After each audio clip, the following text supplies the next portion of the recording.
ഏറ്റവും പ്രിയപ്പെട്ട KCBC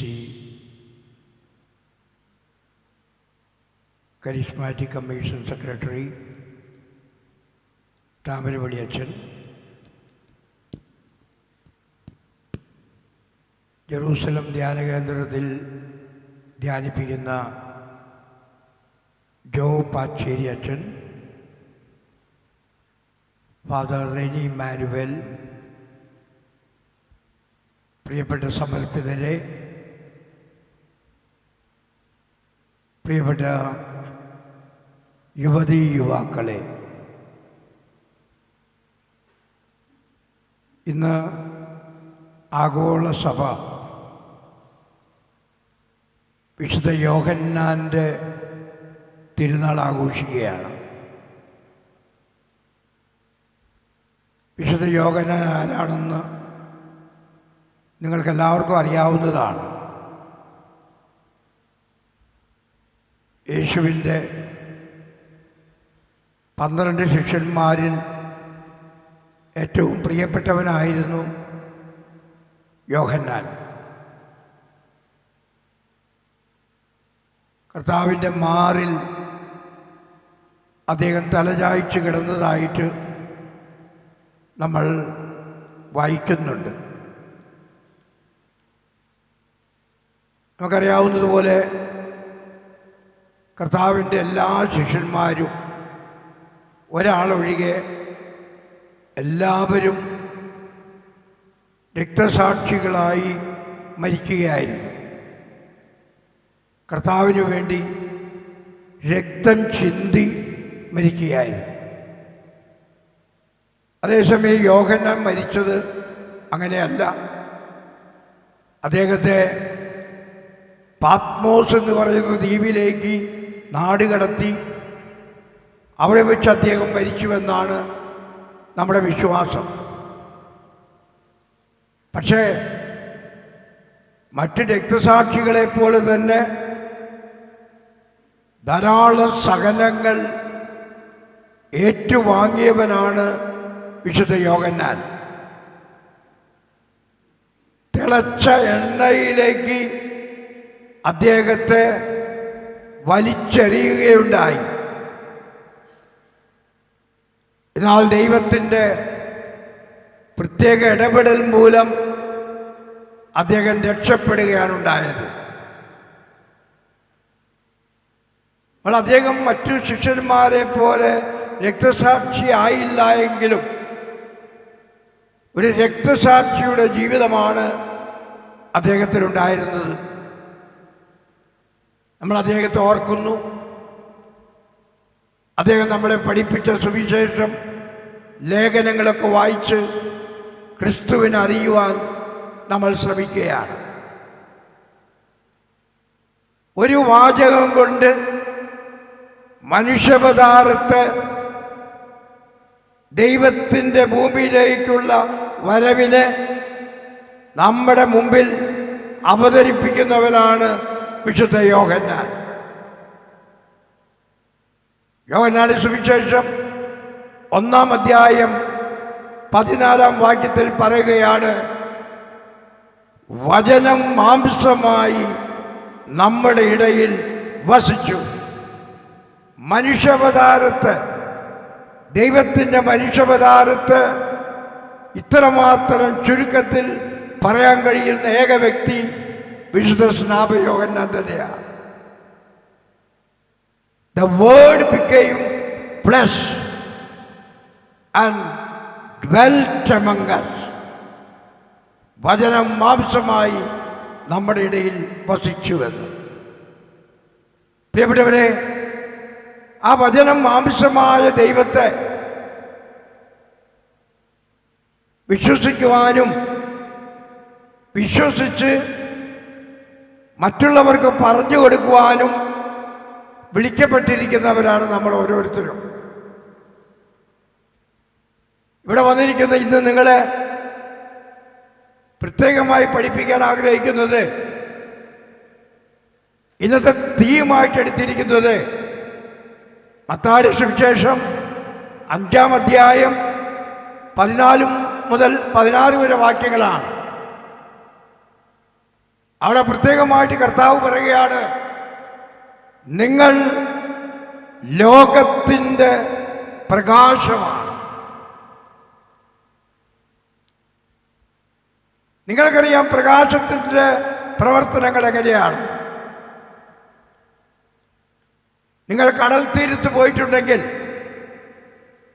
പ്രത്യേകിച്ച് രാത്രിയാകുമ്പോൾ പോയിട്ടുണ്ടെങ്കിൽ, അവിടെ രാത്രി മുഴുവൻ പ്രകാശിച്ചുകൊണ്ടിരിക്കുന്ന ലൈറ്റ് ഹൗസ് നിങ്ങൾക്ക് കാണാൻ പറ്റും. രാത്രി മുഴുവൻ അത് പ്രകാശം വിതറുകയാണ്. എന്തിനു വേണ്ടിയിട്ടാണ്? കടലിൻ്റെ ആഴങ്ങളിലേക്ക് പോകുന്ന മുക്കുവന്മാർക്ക് കരയെ ലക്ഷ്യമാക്കി വഞ്ചി തുഴയുവാൻ ഇടയാക്കുന്നത് ഈ വെളിച്ചമാണ്. അപ്പോൾ അതിൻ്റെ അർത്ഥം പ്രകാശത്തിന്, വെളിച്ചത്തിന് വഴി കാണിച്ചു കൊടുക്കുവാനുള്ള ദൗത്യമുണ്ട് എന്നുള്ളതാണ്. ഇന്ന് നിങ്ങളോടും പറയുകയാണ്, നിങ്ങൾ വിശ്വസിക്കുന്ന കർത്താവിലേക്ക് മറ്റുള്ളവരെ കൊണ്ടുവരുവാനുള്ള ആ വരം യുവതി യുവാക്കളായി നിങ്ങൾക്ക് ദൈവം തന്നിരിക്കുകയാണ്. പ്രകാശം പൊഴിച്ചുകൊണ്ട് ക്രിസ്തുവിലേക്ക് മറ്റുള്ളവരെ കൊണ്ടുവരുവാനുള്ള ആ സാമർഥ്യം നിങ്ങൾ എവിടെയായിരിക്കുന്നുവോ അവിടെയൊക്കെ നിങ്ങൾ കാണിക്കേണ്ടിയിരിക്കുന്നു. പ്രകാശത്തിൻ്റെ മറ്റൊരു ദൗത്യം എന്താണെന്ന് ചോദിച്ചാൽ ഇരുട്ടിനെ അകറ്റുന്നു എന്നുള്ളതാണ്. നമ്മൾ സാധാരണ കേൾക്കുന്ന ഒരു വാചകമാണ്, അന്ധകാരത്തെ പഴിക്കുന്നതിനേക്കാൾ നല്ലത് ഒരു കൈത്തിരി കത്തിച്ചു വയ്ക്കുകയാണ്.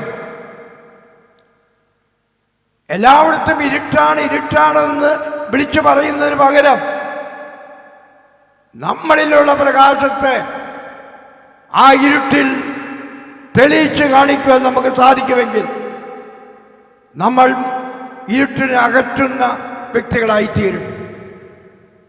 അപ്പോൾ ഇരുട്ടിൽ നിന്നും മറ്റുള്ളവരെ അകറ്റുന്ന, തിന്മയിൽ നിന്നും മറ്റുള്ളവരെ അകറ്റിക്കൊണ്ടുവരുന്ന, പാപത്തിൽ നിന്നും മറ്റുള്ളവരെ വീഴാതെ സൂക്ഷിക്കുന്ന വ്യക്തികളാണ് ഇവിടെ ഇരിക്കുന്ന നിങ്ങൾ ഓരോരുത്തരും. ഇപ്പം പ്രകാശത്തിൻ്റെ ഈ ദൗത്യം നിർവഹിച്ചുകൊണ്ട് ജീവിക്കുവാൻ നിങ്ങൾക്ക് ഓരോരുത്തരും കഴിയട്ടെ എന്ന് ഞാൻ പ്രത്യേകമായി ആശംസിക്കുകയാണ്. പ്രിയപ്പെട്ടവരെ, ക്രിസ്തു നിങ്ങളെ നോക്കി പറയുന്നു, നിങ്ങൾ ലോകത്തിൻ്റെ പ്രകാശമാണ്. അതിനു മുമ്പ് അവിടുന്ന് പറയുകയുണ്ടായി, ഞാൻ ലോകത്തിൻ്റെ പ്രകാശമാണ്. യേശുക്രിസ്തുവിനുണ്ടായ ആ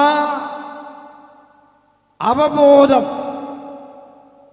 നമ്മളിലും ഉണ്ടാകുന്നതിന് വേണ്ടി നമ്മൾ പ്രവർത്തിച്ചുകൊണ്ടിരിക്കണം. വലിയൊരു എഴുത്തുകാരൻ പറയുകയാണ്, യേശുക്രിസ്തുവിന് 3 കാര്യങ്ങൾ ഉണ്ടായിരുന്നുവെന്ന്. ഒന്നാമത്തേത് സ്ട്രെങ്ത് ഓഫ് സെൽഫ് മാസ്റ്ററി, ആത്മനിയന്ത്രണ ശക്തി. രണ്ടാമത്തേത് സ്ട്രെങ്ത് ഓഫ് ആക്ഷൻ, പ്രവർത്തനത്തിലുള്ള ശക്തി. മൂന്നാമത്തേത് സ്ട്രെങ്ത് ഓഫ് റിലേഷൻഷിപ്പ്, ബന്ധങ്ങളിലുള്ള ശക്തി. ആത്മനിയന്ത്രണ ശക്തി കൈവരുന്നത് ആത്മാവബോധത്തിൽ നിന്നാണ്. സെൽഫ് കോൺഷ്യസ്നെസ്, ക്രിസ്തുവിൻ്റെ ജീവിതത്തിലേക്ക് നമ്മൾ പോകുമ്പോൾ നല്ല ആത്മാനും ആ അവബോധമുള്ള വ്യക്തിയായിരുന്നു ക്രിസ്തു. അതുകൊണ്ട് അവിടുന്ന് പറഞ്ഞില്ലേ, I am sent by the father, പിതാവിനാൽ ഞാൻ അയക്കപ്പെട്ടിരിക്കുന്നു. രണ്ടാമതായിട്ട് അവിടുന്ന് പറഞ്ഞു, I and the father are one, ഞാനും പിതാവും ഒന്നാണ്. മൂന്നാമതായിട്ട് അവിടുന്ന് പറഞ്ഞു, I live in the father and father lives in me, പിതാവ് എന്നിൽ വസിക്കുന്നു, ഞാൻ പിതാവിൽ വസിക്കുന്നുവെന്ന്.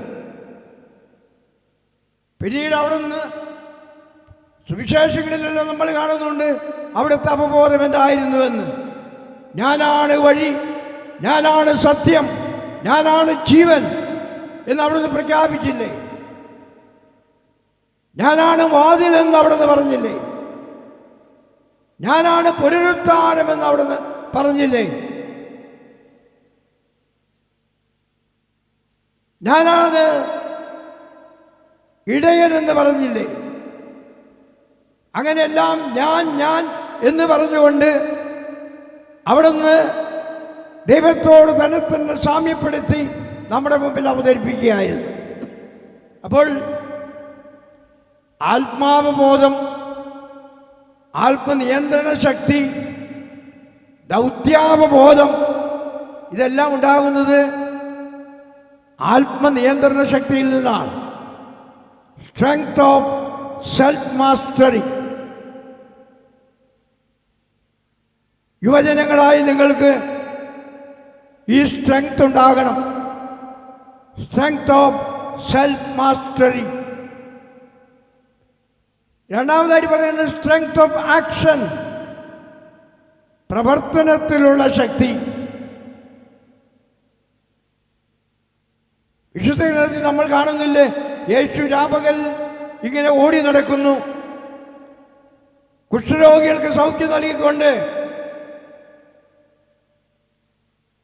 അന്ധർക്ക് കാഴ്ച നൽകിക്കൊണ്ട്, ബധിരർക്ക് കേൾവി നൽകിക്കൊണ്ട്, മരിച്ചവരെ ഉയർപ്പിച്ചുകൊണ്ട്, രോഗികളെ സൗഖ്യപ്പെടുത്തിക്കൊണ്ട് അവിടുന്ന് ഓടി നടക്കുകയാണ്. ചുരുക്കത്തിൽ അവിടുന്ന് പ്രവർത്തനത്തിൽ ശക്തിയുള്ളവനായിരുന്നു. മൂന്നാമതായിട്ട് പറയുന്നത് സ്ട്രെങ്ത് ഓഫ് റിലേഷൻഷിപ്പ്. ബന്ധങ്ങളിൽ അതിശക്തനായിരുന്നു യേശു ക്രിസ്തു. ഒരു മനുഷ്യനെ നിർവചിക്കുന്നത് അവനുള്ള സ്നേഹബന്ധങ്ങളാണ്. നിങ്ങൾ വലിയ ആളായിരിക്കാം, വലിയ പഠിപ്പുണ്ടാകാം, എല്ലാം ഉണ്ടെങ്കിലും സ്നേഹബന്ധങ്ങൾ നിങ്ങൾക്കില്ലെങ്കിൽ അതുകൊണ്ട് ഒരു ഉപകാരം ഉണ്ടായിരിക്കില്ല.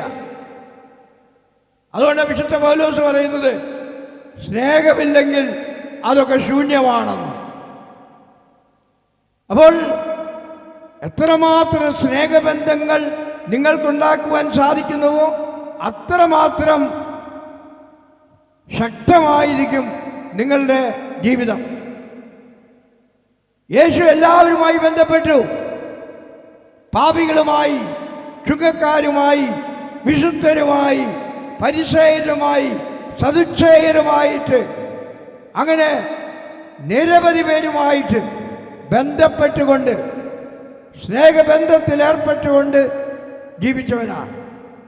നമുക്കും അങ്ങനെ ഒരു ജീവിതം നയിക്കാൻ ഇടവരുത്തണമേ എന്ന് ഈ വിശുദ്ധ കുർബാനയിൽ പ്രത്യേകമായി പ്രാർത്ഥിക്കാം. ഓർക്കുക, യേശുവിനുണ്ടായ 3 ക്വാളിറ്റീസ്, സ്വഭാവ വൈശിഷ്ട്യങ്ങൾ. ഒന്ന് സ്ട്രെങ്ത് ഓഫ് സെൽഫ് മാസ്റ്ററി, ആത്മനിയന്ത്രണ ശക്തി. 2 സ്ട്രെങ്ത് ഓഫ് ആക്ഷൻ, പ്രവർത്തനത്തിലുള്ള ശക്തി. 3, സ്ട്രെങ്ത് ഓഫ് റിലേഷൻഷിപ്പ്, ബന്ധങ്ങളിലുള്ള ശക്തി. ഈ ആത്മാവ് ബോധമുള്ള വ്യക്തിയാണ് പിന്നീട് മനുഷ്യരെ നോക്കിയിട്ട് പറയുന്നത്, നിങ്ങളാണ് ലോകത്തിൻ്റെ പ്രകാശമെന്ന്. ഇന്ന് ക്രിസ്തു നിങ്ങളെ ഓരോരുത്തരെയും നോക്കി പറയുകയാണ്, നിങ്ങളാണ് ലോകത്തിൻ്റെ പ്രകാശം. ആദിമ ക്രൈസ്തവ സഭയെപ്പോലെ ക്രിസ്തുവാകുന്ന പ്രകാശത്തെ എല്ലായിടത്തും കൊടുക്കുവാൻ, ക്രിസ്തുവിൻ്റെ സുഗന്ധം പരത്തുവാൻ വിളിക്കപ്പെട്ടവരാണ് നിങ്ങൾ ഓരോരുത്തരും. ആദിമ ക്രൈസ്തവ സമൂഹം ക്രിസ്തുവിനെ നൽകുന്നതിന് വേണ്ടി 3 കാര്യങ്ങളാണ് ചെയ്തത്. They shared their faith, they shared their wealth. There was a qualitative change in their lifestyle. 1, അവരവരുടെ വിശ്വാസം പങ്കുവച്ചു. 2, അവരവരുടെ സമ്പത്ത് പങ്കുവച്ചു. 3, അവരുടെ ജീവിതത്തിൽ ഗുണാത്മകമായൊരു മാറ്റം ദർശിക്കാൻ മറ്റുള്ളവർക്ക് കഴിഞ്ഞു എന്നുള്ളതാണ്. അവരവരുടെ വിശ്വാസം പങ്കുവച്ചു. ഒന്നാമത്തേത്, നമുക്കറിയാം, യേശു ക്രിസ്തുവിനെ കർത്താവായി ദൈവമായി അവരെല്ലാവരുടെയും മുമ്പിൽ അവതരിപ്പിക്കുകയായിരുന്നു. അതിനൊരു സമ്മറി പറയുകയാണെങ്കിൽ, Jesus is the Christ, Jesus is the Lord, Jesus is the son of God. നമ്മുടെ വിശ്വാസത്തിൻ്റെ സമ്മറിയാണിത്. യേശു കർത്താവാണ്, യേശു മിശിഹയാണ്, യേശു ദൈവത്തിൻ്റെ പുത്രനാണ്. ഈ വിശ്വാസമാണ് അവർ മറ്റുള്ളവർക്ക് നൽകിയത്. ചുരുക്കത്തിൽ, പീഡിതനും ക്രൂശിതനും ഉത്ഥിതനുമായ ക്രിസ്തുവിനെ അവർ മറ്റുള്ളവർക്ക് പറഞ്ഞു കൊടുത്തു, കാണിച്ചു കൊടുത്തു. രണ്ടാമത്തെ നമ്മൾ പറയുന്നത്, വിശ്വാസം മാത്രം പങ്കുവച്ചാൽ പോരാ, സമ്പത്തും പങ്കുവയ്ക്കണം. എന്ന് വെച്ചാൽ നമുക്കുള്ള കഴിവുകൾ, അവർ ടാലൻസ്, അവർ കപ്പാസിറ്റി, അതെല്ലാം മറ്റുള്ളവരുമായിട്ട് പങ്കുവയ്ക്കാൻ നമ്മൾ ശ്രമിക്കണം. നമ്മൾ ബൈബിളിൽ വായിക്കുന്നില്ലേ, അവർക്കൊന്നും സ്വന്തമായിട്ടുണ്ടായിരുന്നില്ല, എല്ലാം പൊതുവായിട്ടുള്ളതായിരുന്നു. അവരൊരു സ്നേഹ സമൂഹമായിരുന്നു, ഒരു കൂട്ടായ്മയായിരുന്നു. അതുപോലെ നമ്മളും ജീവിക്കണമെന്ന് കർത്താവ് ആഗ്രഹിക്കുകയാണ്. മൂന്നാമതായിട്ട് പറയുന്നത്, അവരുടെ ജീവിതത്തിൽ ഗുണാത്മകമായ ഒരു മാറ്റം ദർശിക്കാൻ മറ്റുള്ളവർക്ക് കഴിയുമായിരുന്നു. നിങ്ങൾ ഈ ധ്യാനം കഴിഞ്ഞു പോകുമ്പോൾ, നിങ്ങൾ വീട്ടിലായിരിക്കുമ്പോൾ നിങ്ങളുടെ മാതാപിതാക്കൾ, നിങ്ങൾ കോളേജിലോ സ്കൂളിലായിരിക്കുമ്പോൾ നിങ്ങളുടെ കൂട്ടുകാർ, നിങ്ങളിൽ ഒരു മാറ്റം ദർശിക്കണം. ആദിമ ക്രൈസ്തവ സഭയെ നോക്കിക്കൊണ്ട് അവിടെ ഉണ്ടായ ജനങ്ങൾ പറഞ്ഞില്ലേ, നോക്കൂ അവരെങ്ങനെ സ്നേഹിക്കുന്നുവെന്ന്. നമ്മളെ നോക്കിയിട്ട് പറയണം, നോക്കൂ അവനെങ്ങനെ സ്നേഹിക്കുന്നുവെന്ന്. അതായിരിക്കും നിങ്ങൾക്ക് കൊടുക്കാവുന്ന ഏറ്റവും വലിയ സാക്ഷ്യം. ആ സാക്ഷ്യം നൽകാൻ നിങ്ങൾക്ക് കഴിയട്ടെ എന്ന് ഞാൻ പ്രത്യേകമായിട്ട് പ്രാർത്ഥിക്കുന്നു. നിങ്ങളെ കണ്ടിട്ട് അധികം പ്രസംഗിക്കാൻ എനിക്ക് തോന്നുന്നുണ്ട്, പക്ഷേ ഞാൻ പ്രസംഗിക്കുന്നില്ല. കാരണം നിങ്ങൾ അവസാനം പറയും, ആ പിതാവ് പ്രസംഗിച്ച് ഞങ്ങളെ വധിച്ചു കൊണ്ടുപോയി എന്ന് പറയും. അപ്പോൾ വധിക്കാനായിട്ട് ഞാൻ ആഗ്രഹിക്കുന്നില്ല. ദൈവം നിങ്ങളെ അനുഗ്രഹിക്കട്ടെ. ദൈവം നിങ്ങളുടെ കൂടെ ഉണ്ടായിരിക്കും.